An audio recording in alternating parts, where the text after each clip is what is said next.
దేవుణ్ణి నమ్మేవాళ్ళు చాలామంది ఉంటారు కదా! ఆ నమ్మేవాళ్ళు ఆ దేవుడిని కూడా విశ్వసించండి.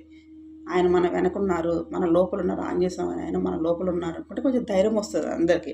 సో, అట్లా కూడా మన పని మనం చేసుకుంటూ వెళ్ళాలి.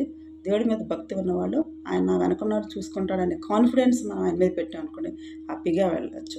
దేవుడిని నమ్మేవాళ్ళే ఆయన మీద అలుగుతారు. అప్పుడు చిన్న చిన్న అలకలు చూపిస్తారు. నువ్వు ఇలా చేయొచ్చు కదా అనేసి. అంతేగాని కొంచెం మనం కాన్వర్జేషన్ కదా! భగవంతునికి, భక్తుడికి అనుసంధానం అనేదే అంబికా దర్బార్‌తో పాటు ఈ కాన్వర్జేషన్ కూడా ఉంటదనమాట. అప్పుడప్పుడు అలుగుతాం. నువ్వు ఇలా చేసావు ఎందుకు అలా చేయొచ్చు కదా అనేది. నిజంగా అయితే దేవుడు మనకి ఏది మంచో మనం దానికి అర్హులమా అనేది కనుక నిజమైతే ఆయన కంపల్సరీ చేస్తాడు. 100% చేస్తాడు. అర్హులం అనుకున్నప్పుడు సహాయం చేస్తాడు. అట్ ద సేమ్ టైం మనము దానివల్ల ఇబ్బంది పడతామేమో అని ఆయనకు అనిపిస్తే ఆ సహాయం మనం చేయడు. కాకపోతే మనం కొంచెంసేపు అలకముంటాము. తర్వాత తెలుస్తుంది మనకి.